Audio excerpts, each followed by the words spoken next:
ကုတ်ကိုစီကမြန်မာပြည်ကလူတွေအားလုံးကိုခြေပြလိုက်တဲ့ Smile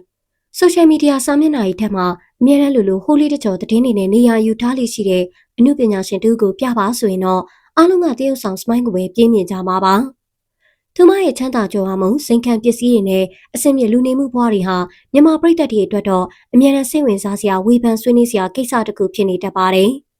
ဒီအပိုင်းမှာတော့ Smile တယောက်သူမရဲ့မိသားစုနဲ့အတူအမေရိကန်နိုင်ငံမိုင်ယာမီမြို့မှာကျင်းပတဲ့ကမ္ဘာကျော် Ultra Music Festival UMF ပွဲကြီးကိုတက်ရောက်ဆင်နွှဲရင်လူပြောအများဆုံးသတင်းစကားတစ်ခုကိုဖန်တီးလိုက်ပြန်ပါတယ်။ Ultra Music Festival UMF ဆိုတာဟာကမ္ဘာတစ်ဝန်းက EDM Electronic Dance Music ချစ်သူတွေအတွက်အထူးဆောင်မြော်ကြတဲ့အကြီးမားဆုံးဂီတပွဲတော်ကြီးတစ်ခုဖြစ်ပါတယ်။ဒီလိုကြီးကျယ်ခမ်းနားတဲ့ပွဲတော်ကြီးကို Smile တို့မိသားစုတစုလုံးတပျော်တပါးတွားရောက်ဆင်နွှဲခဲ့ကြတာပါ။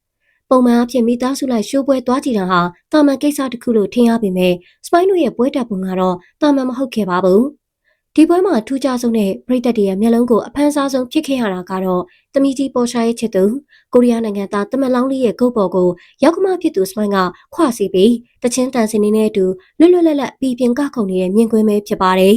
။ဒီဗီဒီယိုဖိုင်လေးလူမှုကွန်ရက်ပေါ်ကိုရောက်ရှိလာတဲ့အခါမှာတော့ဝေဖန်မှုမုံတိုင်းတွေကဆက်မပြတ်တိုက်ခတ်လာပါတော့တယ်။မြန်မာလူမျိုးတွေရဲ့ရိုးရာယဉ်ကျေးမှုအစဉ်လာတွေရောက်ခမနဲ့တမန်ဆိုတာအထူးကိုယူသေးလေးစားရတဲ့ဆက်ဆံရေးမျိုးပါ။အခုလိုရောက်ခမဖြစ်သူဟာတမန်လောင်းရဲ့ဂုတ်ပေါ်ကိုတက်စီးပြီးကခုန်နေတာဟာမြမအမြင်နဲ့ကြည့်ရင်တော့တော်တော်လေးကိုစိမ့်ပြီးလက်ခံရခက်တဲ့ကိစ္စတစ်ခုဖြစ်နေပါတယ်။အနောက်တိုင်းယဉ်ကျေးမှုကိုအတူယွန်လွန်ပြီးမြမယဉ်ကျေးမှုကိုမေးပြောင်နေပြီလားဆိုတဲ့ပြင်းထန်တဲ့မိကွန်းတွေဝေဖန်မှုတွေကိုဆိုရှယ်မီဒီယာအနှံ့ပြားမှာတွေ့မြင်လာရပါတယ်။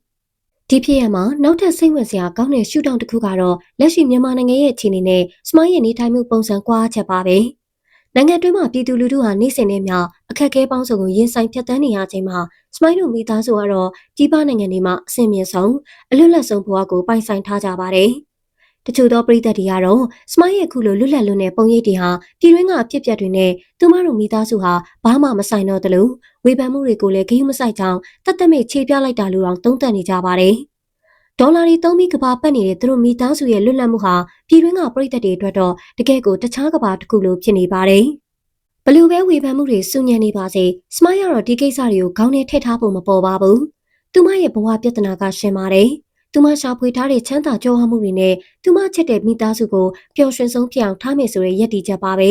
။အမေရိကန်မှာနေထိုင်နေတာဖြစ်လို့အနောက်တိုင်းရဲ့လွတ်လပ်တဲ့လူနေမှုပုံစံကိုအပြည့်အဝခံယူထားပြီးသားဖြစ်ပါတယ်။သမတ်ဖြစ်စေရောက်ခမဖြစ်စေတငယ်ချင်းတွေလိုရင်းနှီးနှီးနဲ့ဘောင်မခတ်ပင်နေထိုင်တတ်တဲ့သူတို့မိသားစုရဲ့သဘာဝကိုဒီ Ultra Music Festival ကပုံရိပ်တွေကတက်တည်ပြနေပါတယ်။ပြောရရင်တော့ Smile ရဲ့လုပ်ရဟာမြန်မာရိုးရာအမြင်နဲ့ကြည့်ရင်အန်ချော်နေပေမဲ့သူတို့ဖြတ်တန်းနေတဲ့အနောက်တိုင်းလူဖွဲ့စည်းမှာတော့ဒါဟာတာမန်ပျော်ရွှင်မှုတစ်ခုသာဖြစ်ကောင်းဖြစ်နိုင်ပါတယ်။လူတူးချင်းစီရဲ့ဘဝဖြတ်တန်းမှုခံယူချက်နဲ့ပိုင်ဆိုင်မှုတွေပေါ်မူတည်ပြီးအမြင်တွေကတော့ကွဲပြားနေဦးမှာပါ။ Smile ကတော့သူမဝေဖန်ချင်နေတဲ့သူတွေကိုစကားနဲ့ပြန်လည်တုံ့ပြန်တာမျိုးမလုပ်ဘဲသူမရဲ့အောင်မြင်မှုချမ်းသာမှုနဲ့လွတ်လပ်မှုတွေကိုသာစက်တိုက်ပြသရင်ခြေသွားအောင်မှသိကြပါပဲ။ဒီဗီဒီယိုလေးကိုအဆုံးထိကြည့်ရှုပေးခဲ့ကြတဲ့ပရိသတ်ကြီးတူးချင်းစီတိုင်းကိုကျေးဇူးထူးပဲတင်ရှိပါတယ်။